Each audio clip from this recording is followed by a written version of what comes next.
Welcome once again. In today's video, we're going to be discussing fasting.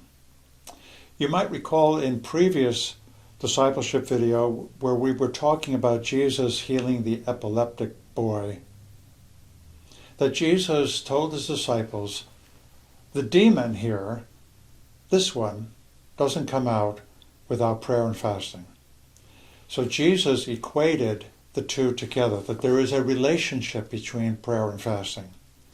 And if we would follow Jesus as disciples, if we would strengthen our faith, and if we would have the mind of Christ developed in us, we need to do the work of looking at and learning about both fasting and praying.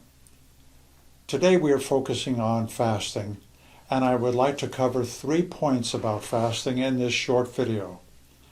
The first one is, what is a biblical fast? The second point is, what's the proper motivation for a biblical fast? And third, how do we get started fasting? So let's begin with, what is a biblical fast? Here is the concise, short, and complete definition. A biblical fast is where one stops eating solid food. Now, I know right away people say, well, what about a Daniel fast, where he refrained from eating meat and the king's wine and strong drink and so on, or sweets? Well, Daniel fasted regularly anyway, but that was something that he did, and the Bible doesn't say why that was a variation on a theme. But there is no place in the Bible where it establishes what we know and have called a Daniel fast. It doesn't establish that as a type of fast to do. It just records that that's one thing he did at one particular time. But there are many references throughout Old Testament and New Testament to the disciples, the prophets, even David, Jesus himself, fasting, and it was to refrain from eating solid foods. So understand that in a modern way of making it softer on us, we came up with this idea of a juice fast, where you take the fruits and the vegetables and you grind them up, or you juice them, or you make a big smoothie, and so you think you're fasting, but that's not fasting. That's refraining from chewing, because you're getting the same nutrients. Fasting is to refrain from eating the solid foods. Do they include all the solid foods? The answer is yes. When you are on a fast, you eat no solid foods. That includes fruits and vegetables. It includes the things that are slowly disappearing from in front of me until there's nothing left. That's a biblical fast. Unfortunately, in my case, a biblical fast means no anchovies and no ice cream, although I seldom take them at the same time. That's what you get to eat on a biblical fast. No solid food. Now, there are biblical fasts that have lasted for 40 days. There must be water is being taken in there. Jesus, in his fasting in the wilderness for 40 days, was tempted by the devil at the conclusion of it, and the devil tempted him with solid food, not food and water. So the implication is that Jesus had water throughout that fast for 40 days. I don't believe it's humanly possible to go much further than 3 days without water and solid food. So when we're talking about fasting, it is usually primarily without solid food, and that's a biblical fast. So when we talk about fasting for the remainder of this video, that's what we're talking about. No solid food. The motivation for fasting is very important. There's a big difference between a biblical fast and a hunger strike. People often think a biblical fast is to accomplish something specific, like heal somebody, equating fasting and praying, and they think that if they do fast and don't eat, that something's going to change in the spiritual realm, as if to say the spirits of darkness are going to shudder at the fact that a given person isn't having ice cream for a week, or isn't eating bananas in the morning, or even has no solid food, that somehow intimidates or motivates the spirits of darkness to refrain from their evil ways, simply because somebody is not eating food. Well, that's not the purpose of the fast. That would be misunderstanding the intent of the fast. Nor is a fast to get God to change and to do something on our behalf. And the reason is because God does not change. His will is set. That's why Jesus prayed, "Thy will be done on earth as it is in heaven." So we mustn't confuse the issue.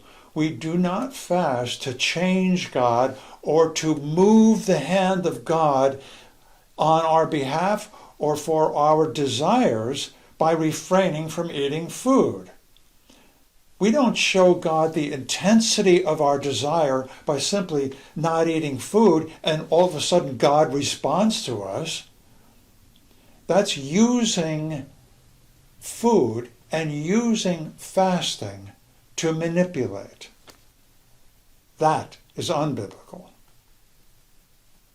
Listen to what Jesus says in Matthew chapter 6, 16 to 21. When you fast, do not look somber as the hypocrites do, for they disfigure their faces to show others that they are fasting. Truly, I tell you, they have received their reward in full. But when you fast, put oil on your head and wash your face, so that it will not be obvious to others that you are fasting, but only to your heavenly Father, who is unseen, and your Father, who sees what is done in secret, will reward you. Now, there are a few other things to notice here. Jesus did not say, if you fast. He said, when you fast. Jesus fasted. So his assumption is that that's a good practice to do. Fasting is good to do. It's something that we need to do. That's why he said, when you do it. When you do it, don't put on a show. Don't make it obvious that you're fasting. Don't boast about it. Don't tell others, well, I'm headed into a 7-day fast here, and I expect to have some pretty high spiritual moments because I deny myself food. Well, you may or may not have it, those spiritual highs. But if you're fasting in order to have a spiritual high, your motive is wrong. Because you're fasting to gain something personally. Okay, so if it's not for personal gain, and if it's not to manipulate God into acting on our behalf, and if it's not to declare before others how righteous and holy and intentional we are, well then what is the motivation? First and foremost, we fast to approach God. We fast so that we can come before Him in a proper state. And I don't know how best to describe this than the following. God is immutable, but we are to be malleable. It is we who need to change. Fasting is designed to change us, to put us in a better place to where God can do what God wishes to do in our life, whatever that may be. It puts us more at his disposal than before. Now, there are secondary benefits to fasting. I'm not going to get into the health thing or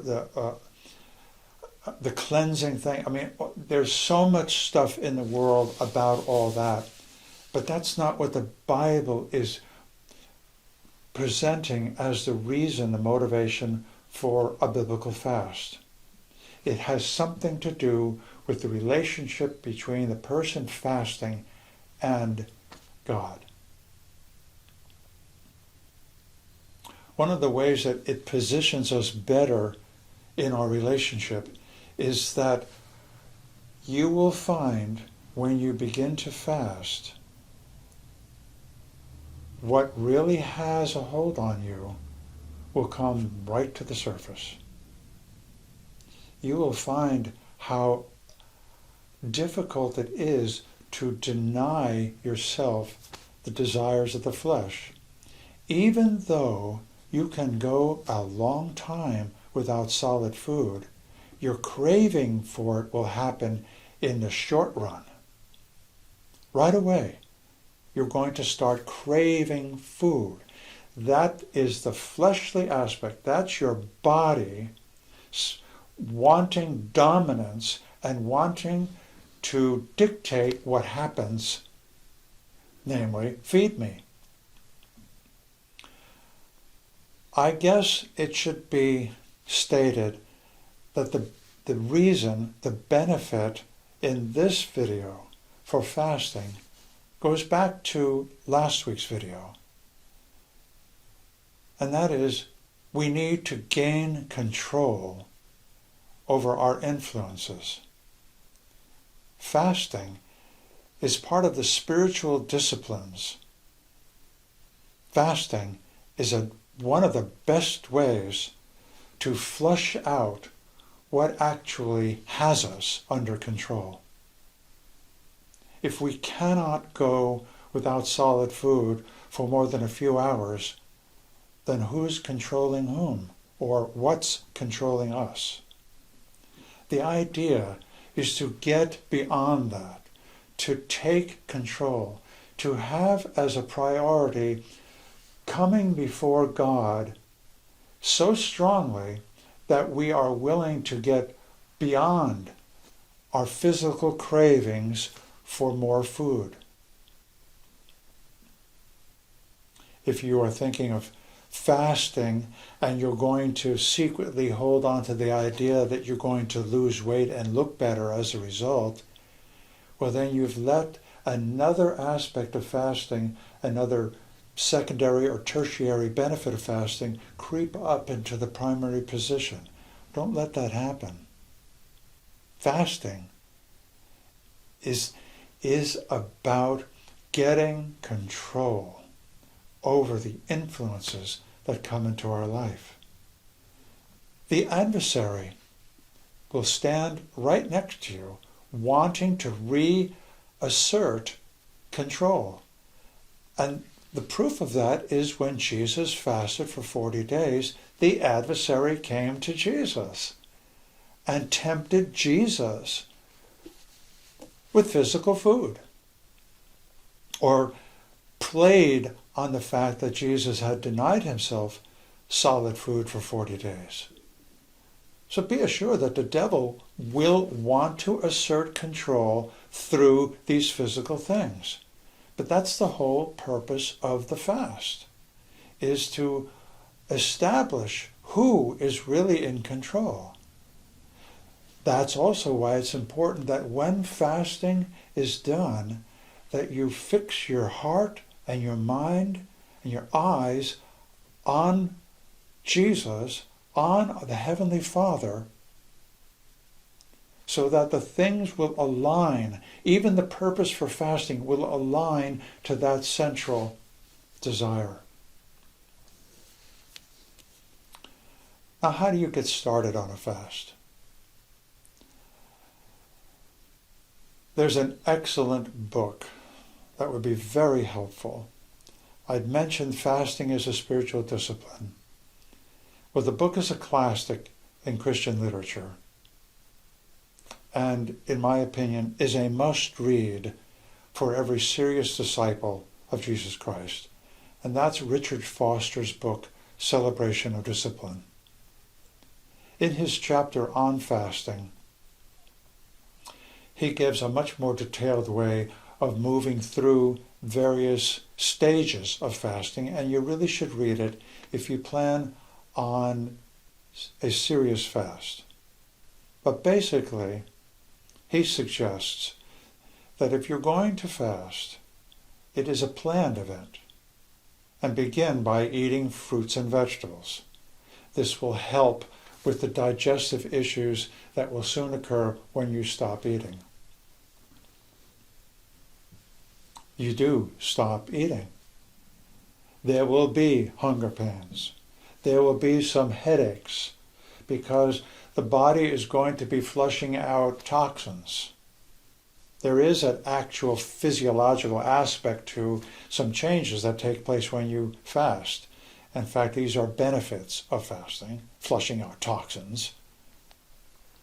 But again, that is not the reason we're doing it. It's just a good thing to know that that will happen. So be patient. Understand that there will be headaches. If you drink coffee and then you stop drinking coffee, you'll get a caffeine headache. Understand that that will be, but they will pass. The hunger pains will pass. Then as you enter maybe the 3rd, 4th, 5th, 6th day of fasting, there's a different dynamic that changes.